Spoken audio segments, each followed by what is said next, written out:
Welcome to my studio. I'm Brent Hale. Today we're going to take this doodle into Procreate and make it come to life using one brush. So let's get busy and see what happens. Yeah, I know. I get it. Illustration's expensive. But hey, you get what you pay for. What? What do you mean fiber? You're gonna use fiber? Alright, well, don't come running to me if it... Okay, well, I love you too. Alright, I'll see you Thanksgiving. Bye. Sheesh. Client. Okay, here we go. I'm using the Beanfang Graphics 360 pad. There's a little bit of transparency to it, which is nice. I'll put my doodle underneath it so that I can see what's going on. Tracing paper, you know how that goes. Now at this point I'll redraw, kind of change things if I need to. If I need to move the fingers around, move a foot around or something like that, now's the time to do it. I'm using a blue pencil, which makes it, I don't know, just kind of cool. Okay, now let's get into Procreate. First of all, we're going to put the scan in there. So let's go into the layers, and then I've already created a scan layer. And we will insert the file, go to the wrench, and insert file. And there it is right there. Boom. And these little handles here, you can pull it out, resize it, rotate it, move it around, put it in the middle where you want it. Then go back into layers and then see the M there. That's for multiply. We want to be able to see through this thing. So it's kind of like tracing paper again. Each one of these different blend modes does different things, but multiply, you can see through the white areas. Reduce the opacity to about 50, and then close that up. Okay, now let's create a new layer and hit the plus sign, and we're going to rename that layer Line. Now with two fingers you can zoom, move, and rotate the canvas, which is handy. You can get it in a position that is more comfortable for your hands. Now click on the one brush that we're going to be using for the whole exercise, the Baskerville brush. If you click on that, it opens up the settings palette, and then you can play with it and make it the way you like it. Hit done. Now let's pick a color. Go to the color palette and pick the black. Okay, now we're ready to start drawing. I like this brush because it's got a good thick and thin feel to it. It feels like a pen and ink. It even gives a little blob at the end, which is fun.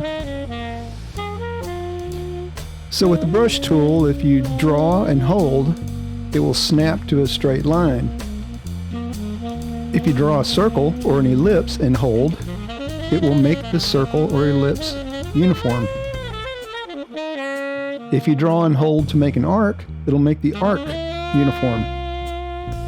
It will also do the same thing with a square. A two-finger tap will undo any mistakes that you made. That comes in really handy. Okay, now that we've got the line art drawn, let's start putting in some color. We'll create a new layer and call it Big Shape.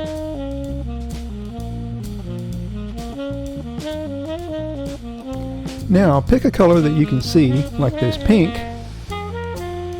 or the orange, or the blue, whichever one you want. Go into layers, click and hold Big Shape and drag it down below the line art. And now you can see that we're actually drawing or painting underneath the black, which is great. It makes it easier to stay within the lines, and you can see where you're going. So just continue to paint around until you fill up that big shape. And once you've made it all the way around, I'm going to show you a cool little trick. We're going to connect it all the way over to the other side, and then we'll just drag the color into the middle and it will fill it automatically.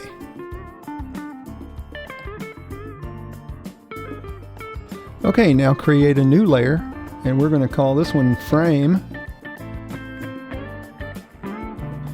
Go into your color palette and pick a sweet orange.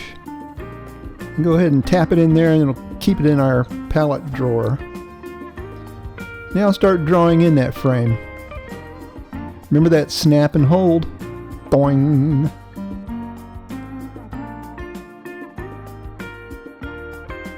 Start coloring in that bad boy. And when you've made it all the way around, just like the last time, just drop that color in and it will fill it in. So work your way around the robot, creating layers for each little segment, and kind of keep them separated so that you can see what's what.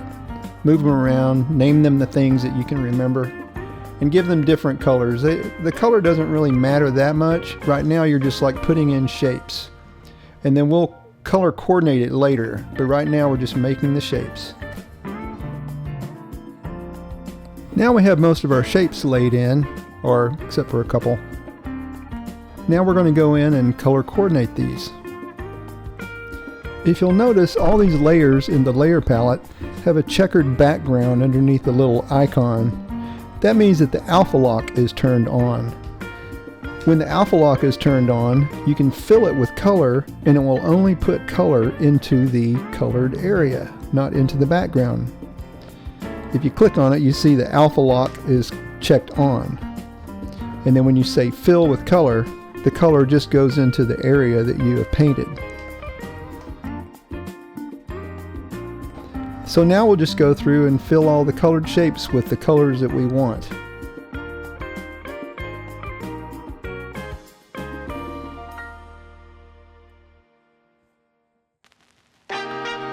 Alright, let's start adding some dimension to this little guy. With the frame layer selected, the alpha lock turned on, and a darker orange selected in the color palette, you can just start scrubbing in some color. Make it feel like you want it to feel. You might want to think about where your light's coming from. If the light's coming from the upper left-hand side of your screen, coming down on the guy's face, then you want the darker side to be on the lower right-hand side of his face and his body. So just think of that when you're throwing in the shadows. You also want to think about things like reflections, highlights, all that sort of stuff that you learn in art school. But anyway, it's kind of like just having fun too. And since the alpha lock is turned on, you're only scrubbing in the color that you have colored. You don't have to try to stay in the lines too much. And if you mess up, always remember, you can do the undo with your two fingers. Have a ball.